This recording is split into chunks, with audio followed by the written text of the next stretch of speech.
sing it like you.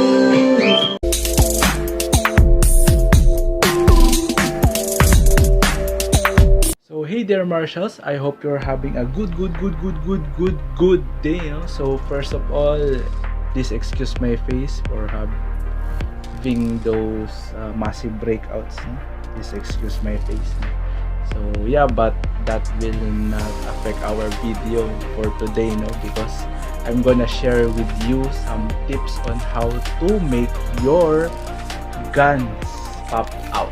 So yep, it's already summer, no? Summer is already fast approaching, no? And yep, we have to work on our guns, no? So yep, even though 2/3 of our arm, no, it's made up of our triceps, no? So we should not neglect to work out our biceps still, no, because it's also part of that aesthetic arm, no? So you should have your complete aesthetic look of your arm, no? So yep, but before that I want you to show me some love, no, by tapping that subscribe button and that bell icon on the side of it, so you'll get notified on my next uploads. Also, please share this along with your friends so that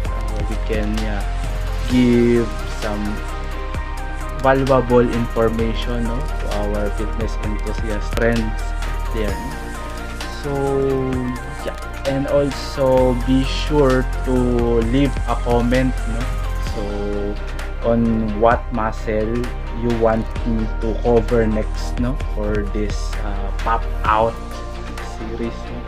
So yep, without further ado, let's get into the routine and yeah, let's get started.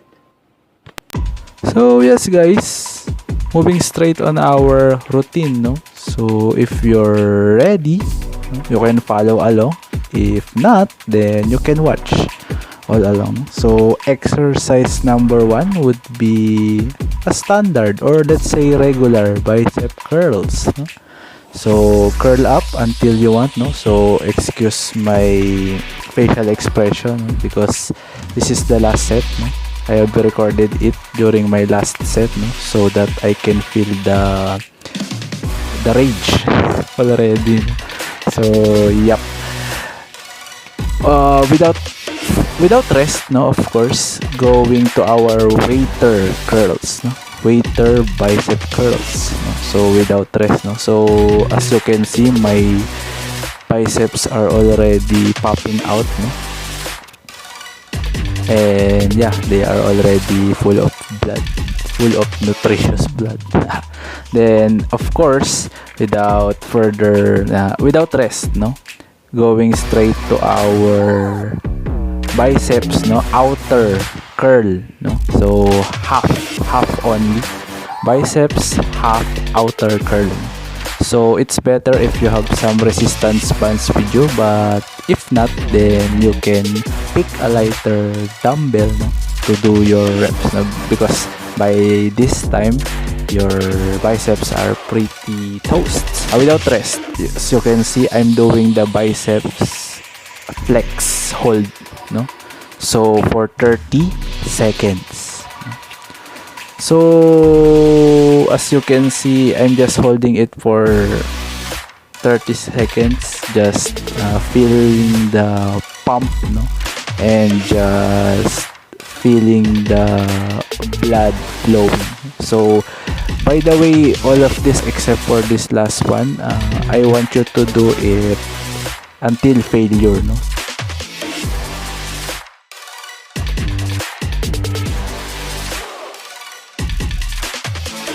Guys, I hope you're having a great pump, no, over those guns, no. So of course you can use this trick, no, even when you're on cutting phase or bulking phase, no.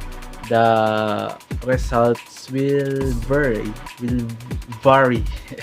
depending on what your goal is, no, It depends upon your diet. So if you want that well-defined biceps, no, or yep, you can use this in your cutting phase, no? So to make your biceps stand out, no, more. While on bulking phase, you can still use this one, no, to increase your mass, no, to increase the blood flow along that muscle group.